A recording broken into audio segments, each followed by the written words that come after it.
Hello friends! Today I am going to read for you a Dr. Seuss book, and to think that I saw it on Mulberry Street.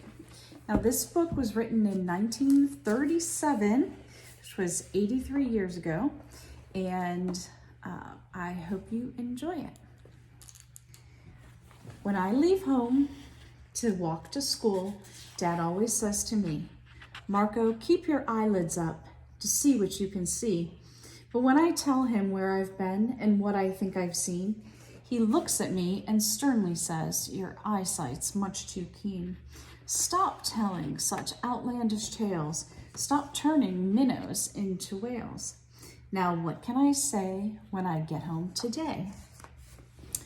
All the long way to school and all the way back, I've looked and I've kept careful track. But all that I've noticed, except my own feet, was a horse and a wagon on Mulberry Street.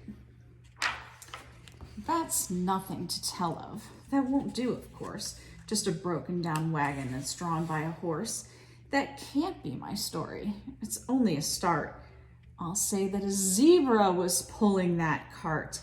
And that is a story that no one can beat when I say that I saw it on Mulberry Street. Yes, the zebra is fine, but I think it's a shame, such a marvelous beast with a cart that's so tame. The story would really be better to hear if the driver I saw were a charioteer. A gold and blue chariot, something to meet, rumbling like thunder down Mulberry Street. No, it won't do at all. A zebra is too small. A reindeer is better. He's fast and he's fleet, and he'd look mighty smart on old Mulberry Street. Hold on a minute, there's something wrong. A reindeer hates the way it feels to pull a thing that runs on wheels. He'd be much happier instead if he could pull a fancy sled. A reindeer and a sleigh. Say, anyone could think of that. Jack or Fred or Joe or Nat. Say, even Jane could think of that. But it isn't too late to make one little change. A sleigh and an elephant. There's something strange. I'll pick one with plenty of power and size. A blue one with plenty of fun in his eyes. And then, just to give him a little more tone, have Raja with rubies perched high on a throne. Say, that makes a story that no one can beat when I say that I saw it on Mulberry Street. But now, I don't know, it still doesn't seem right. An elephant pulling a thing that's so light would whip it around in the air like a kite. But he looks simply grand with a great big brass band.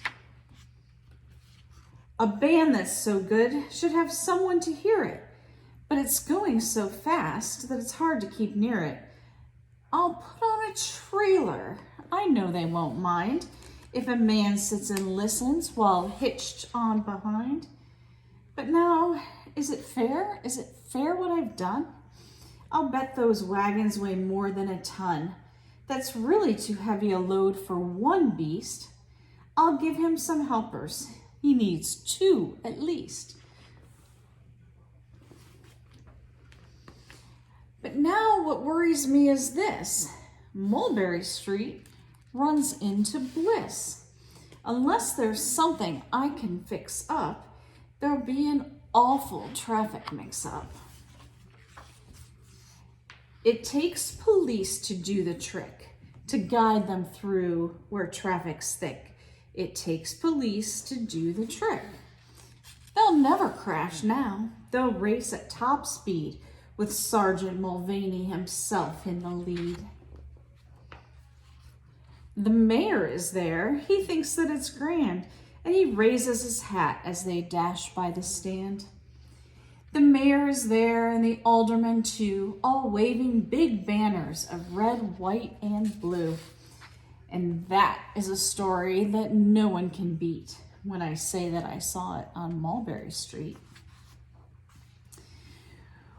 With With a roar of its motor, an airplane appears and dumps out confetti while everyone cheers. And that makes a story that's really not bad.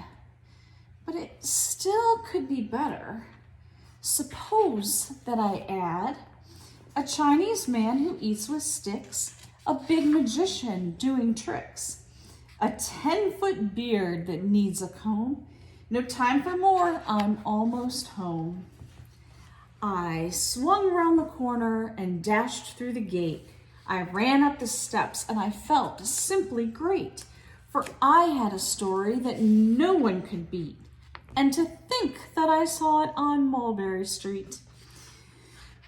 But Dad said quite calmly, just draw up your stool and tell me the sights on the way home from school. There was so much to tell, I just couldn't begin. Dad looked at me sharply and pulled at his chin. He frowned at me sternly from there in his seat. Was there nothing to look at? No people to greet? Did nothing excite you or make your heart beat? Nothing, I said, growing red as a beet, but a plain horse and wagon on Mulberry Street. I hope you enjoyed this book about Marco and his imagination. Have a wonderful day. Bye-bye.